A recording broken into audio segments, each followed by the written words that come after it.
Nu vrea. Ce ne faci? Hai să mergem o piesă.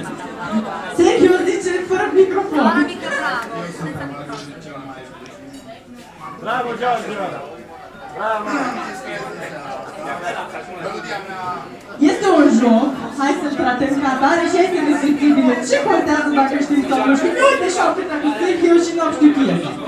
Este o melodie cu na-na-na-na-na-na. Aoleu. Ne jucăm atât. Na-na-na-na-na-na. Aia e? Nu găsim pe YouTube. Avem și o viitoare mămică, poate ne ajută ea cu Mel Codobel. Aia e. Ce ne facem atunci? Deci nu. Dacă să vorbim în microfon. E o problemă. Așa. Majoritatea. Nu este momentul cel mai oportun ca eu să vă distrez și să vă delectez cu vocea mea.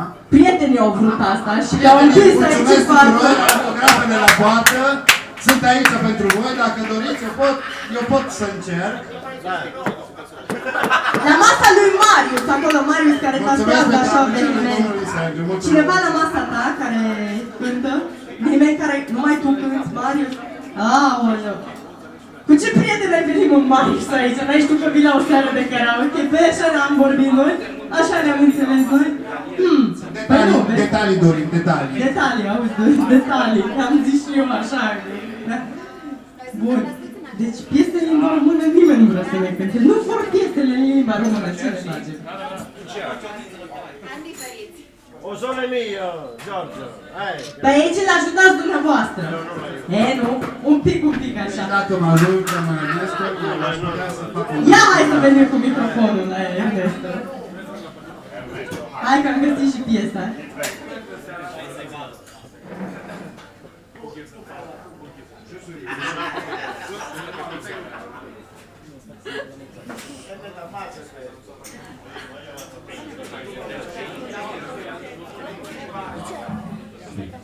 Sì.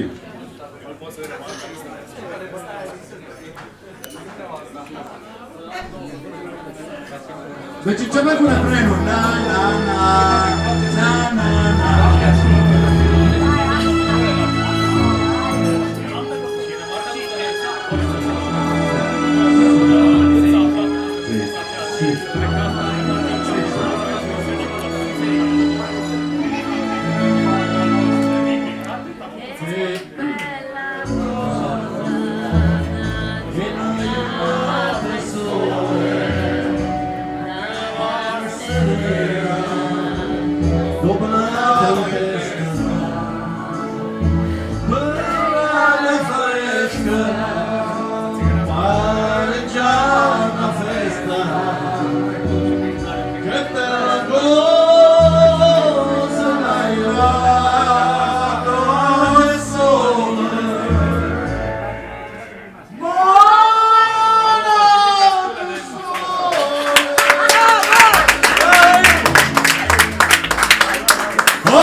Autografele la poartă, vă rugăm frumos, pregătiți-vă toată lumea în rând.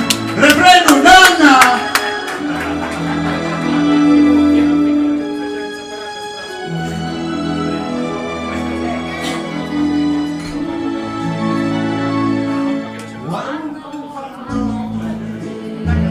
Il sole se ne scende, una vena quasi, una malinconia.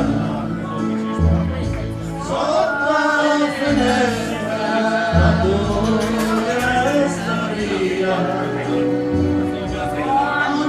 Fa notte, il sole se ne scende.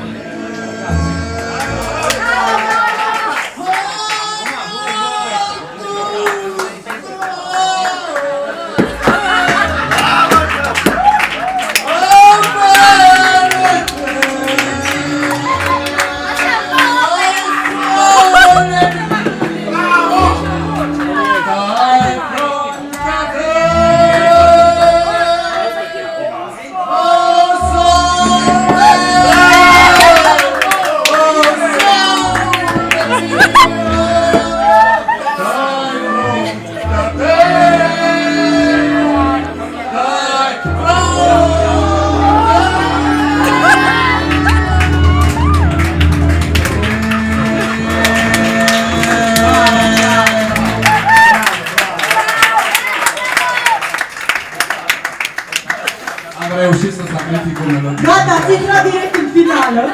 Mulțumesc, mulțumesc. Direct în finală, gata. Bun. Direct mulțumesc, apreciez Iuliu pentru... Ce premiu vreți dintre cele trei? Gata, s-a trecut așa pe tot. Mulțumesc, poți să mă microfonul din mână? Da. Mulțumim mult, mulțumim foarte mult, gata.